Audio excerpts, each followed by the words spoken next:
Most people think podcasting is like this. You get a microphone, invite an interesting guest, press record and have a great conversation, and hit publish. And yes, that's usually the fun part. But then the recording ends, you say goodbye to the guests, and suddenly you're left alone with 73 minutes of raw recordings, an air conditioner humming in the background, and a recording that sounds more like a tiled bathroom than a professional recording studio. That's when you discover that recording a podcast and running a podcast are two very different things. And I think that's why so many podcasts stop after 3 episodes. There are around 4.7 million podcast titles out there, but only roughly 340,000 have published anything in the last 30 days. That's 1 in 14. Not every quiet podcast has failed. Some are completed evergreen series, but the numbers still tell us something. Starting a podcast is easy. Keeping it going is the real challenge. My name is Palle Bo, and I'm a podcast producer, audio storyteller, podcast host, and a person who deals with most of the things happening before and after you record an episode. My job is to help podcasters sound professional, create better episodes, and build a workflow that makes it possible to release consistently so you can just show up, be yourself, and focus on the conversation. I help you sound and look professional, and more importantly, actually keeps you going long enough to build something real. So recording an episode is the part most people picture when they're thinking about starting a podcast. That's the dream. But a lot has to happen before we even get there. And after the episode, well, quite a few more things. What you're about to see in this video is not to scare you away from podcasting. Far from it. You absolutely should start a podcast. A good show can build trust, demonstrate your expertise, strengthen your business or personal brand, create relationships, generate customers, and turn one conversation into content that keeps working long after the episode is finished. But you should simply understand what is involved. And the good news is that you don't need to do everything yourself. You or your team can handle some of it, and then someone like me can take care of the rest. For now, take a deep breath and let's scroll back and go through things that happens before you record an episode. First, the podcast needs a clear concept. What's the show about? What should the listeners get from it? What's the format, tone, and length? And the release schedule. Who's it actually for? And here you should be very specific. Everyone with ears is not really a target audience. I often recommend imagining one ideal listener and speaking directly to that person. And how would you describe the show? You need to know why your podcast is different and why your target audience should even care. Then the podcast needs a visual identity, a logo that should reflect the show and remain clear even when it appears tiny on a phone. You also need templates for episode thumbnails so every episode looks like it belongs in the same show without having to redesign it every week. And then every podcast should have an online home, a separate website or as a part of your existing website. This is where listeners can find episodes with an article, pictures, guest information, links, and resources. So it should be set up before the first episode. Overall, creating a proper system in the beginning saves you from rebuilding everything the night before it should be published without wondering, why did you even start a podcast? The show also needs a unique sound, the right theme music to set the mood. This music will be used as intros, outros, and shorter versions for transitions and breakers to use in the middle of the episodes. Perhaps you should consider having a professional voiceover to do the intros and jingles for recurring segments. And before launching a new podcast or a new season, I always suggest a short trailer, a promo explaining what the podcast is about and why people should follow it. These things create identity and consistency. For a video podcast, you may also need an animated logo. You don't need to, but it looks kind of cool. And a video trailer. Again, short, clear, and professional. Now let's talk about equipment. Obviously, you need a microphone that suits your room, your voice, and your budget. I have a list of recommendations I can share with you. You also need headphones, and if you're doing video, cameras and light. But it doesn't have to be crazy expensive. Room acoustics and microphone techniques can often matter more than the price on the box. And with the mixing tools I have in my arsenal, I can get even a cheap microphone sounding decent. For remote interviews, use a platform that records participants locally in high quality, such as Riverside, Zencaster, or Squadcast. And please, for the love of good audio, not Zoom. Zoom is good for meetings and not for podcasting. A podcast also needs a hosting platform, something like Libsyn or Buzzsprout, that sends the show to Apple Podcasts, Spotify, and all other podcast apps. And you need a workflow. Where does the recordings go? Who approves the episodes? Where is the graphic stored? What version is final? We need to have a system in place. And then the human side. A good host does more than just read prepared questions. Good hosting is about interview techniques, listening, asking follow-ups, controlling the pace, and making the guest feel comfortable enough to say something meaningful. As a host and former program director, I've worked with on-air talent, and I can give you a crash course in being a good host, and I can give you running feedback to keep you on track. We're almost ready to record, but first we need to do a bit of guest research and preparation. You want to discover the stories and ideas worth exploring and avoid asking the same questions they've answered on 12 other podcasts last month. Sometimes a short pre-interview with a guest helps you find the strongest angle.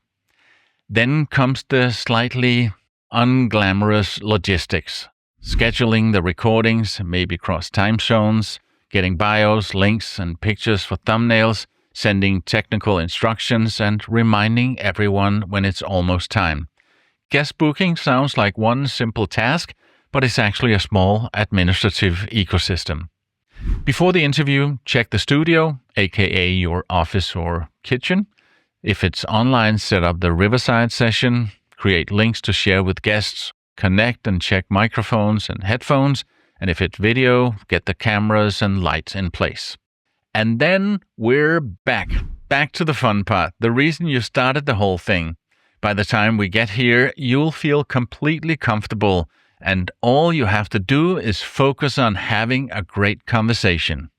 During the recording, it can be a help to have a producer like me present, checking the audio and video, recording status, framing, connection, and quietly supporting the session in the background while taking editorial notes. A problem noticed during the interview may take 10 seconds to fix, and the same problem discovered the following morning may take 2 hours, if it's even possible. Once the recording is finished, the audio usually needs a bit of help. There may be background noises, room echo, uneven volumes, microphone pops, and that guest where the air conditioner is having its own guest appearance.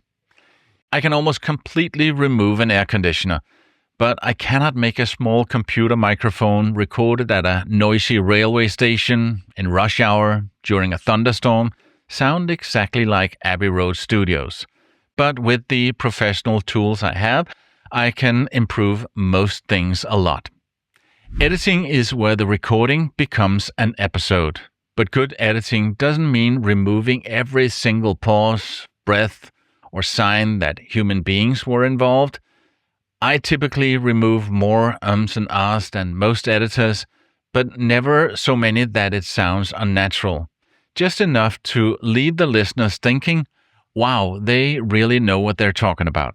The real skill is knowing what to cut, what to keep, where the story is hiding, and how to make an episode flow naturally. Another thing I recommend is having a strong cold opener, as we call it, in the beginning of an episode. These are short clips from something interesting from the episode, so people stick around to hear what that's all about. And then add the music, intros, transition, and endings. Finally, the voice, music, and sometimes sound effects are mixed to a consistent professional level, so everything sounds good through headphones, in cars, big stereo systems, and even small kitchen speakers. Listeners may not notice when it's done well, but they absolutely notice when it's not. You're competing with professional media companies, so your podcast should sound just as good. After all that, I send the episode to you and you tell me what you'd like me to change, if anything. If it's a video podcast, we need to do the video editing, video cold opener, an intro, the logo, and B-roll. Same idea, just for the eyes as well as for the ears. Then we find some unique clips, the special moments that work well on their own, to promote the episode on social media and turn those into scroll-stopping vertical videos for Instagram, TikTok, and YouTube Shorts. The episode then needs show notes for podcast apps and posts for different platforms. Maybe you need a cleaned-up transcript, not just AI-generated gibberish.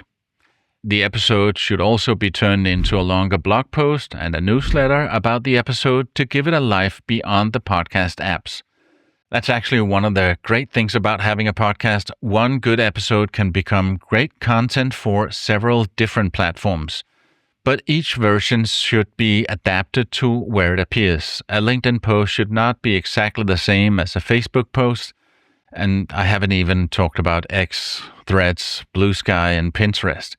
You really don't need to be everywhere, but you should be on the main channels. For a video podcast, you also need a YouTube description with clear chapters and a thumbnail that grabs attention and also works on small screens.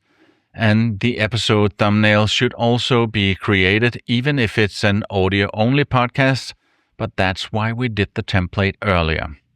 And then everything needs to be published correctly: titles, descriptions, artwork, episode numbers, links, thumbnails, chapters, playlists, dates, and scheduling. Everything needs to be checked. A video podcast needs to be uploaded to YouTube, and the social media post should be uploaded to the different platforms with the right captions and hashtags. Then it's time to upload the blog post on the website we created during setup. Finally, a few things you should also consider, because once the show is running, you need a production calendar and someone who keeps track of everything, keeping guests, edits, and deadlines from colliding. Another idea: a monthly report with analytics to tell you which episode attract listeners, how people discover the show, where they listen, how much of an episode they actually listen to, and whether the audience is growing. Download numbers matter, but they're not the whole story. A useful part is interpreting the numbers and deciding what, if anything, should change. And then an ongoing strategy for growing the show. Growth normally comes from improving many small things over time: positioning, consistency, topics, guests, hosting, episode structure, titles, thumbnails, promotions, and audience relationships. Posting one Instagram reel and waiting to become internationally famous is less of a strategy and more of a hopeful afternoon. So here's the list. Looking at everything together, it may feel less like a podcast and more like a small media company. And in many ways, it's exactly what a successful podcast can become. You can outsource everything, but hey, you probably don't need to hire someone to do every single item, because maybe you already have a graphic designer in-house. Maybe you only want to do an audio podcast so we can remove all the video stuff. Or maybe you already have someone who can publish the articles on the website. Perhaps the host has experience and you don't need coaching. You may want to handle guest communication yourself. And perhaps your organization already has a social media manager, copywriter, and someone who does the newsletter.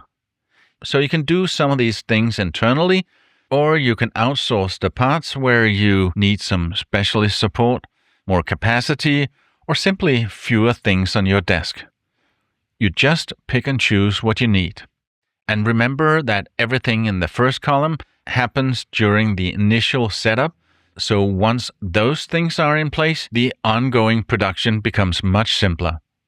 I've created 3 different packages. The essential package that covers core setup and production. The signature package adds more support around recording, preparation, publishing, and promotion. And the complete package where I take care of almost everything. Your main job is to arrive fully rested and be a great host. And even that is something I can help you with. I co-host the Nomad Summit podcast, the T-Bex podcast, Travel Matters, and I hosted 3 seasons of the official Lego Technique podcast, plus my own award-winning travel podcast, The Radio Vagabond. I've got some fixed rates with discounts on these packages, but as I mentioned, you can pick and choose and create your own package that fits your needs and budget. Reach out and I'll guide you through that.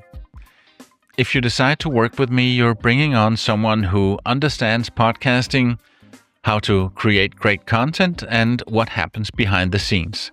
I've worked with audio design since I was 21 and produced podcasts since 2006. But the important part is not how long I've been doing this. The important point is that I can help you make your podcast better and make it easier for you to continue producing it. You should be able to focus on the parts where only you can provide your knowledge, your curiosity, your relationships, your personality. Everything else can become a clear, professional, and repeatable workflow. So are you ready to start a podcast? Or do you already have one that needs to sound better, run more smoothly, and reach a bigger audience? Let's talk. Let me also know if you have any questions about all of this. I know that was a lot. Remember, pressing record should be the fun part. And when everything else around it is built properly, it could stay that way. My name is Palabo. I'm looking forward to hearing from you.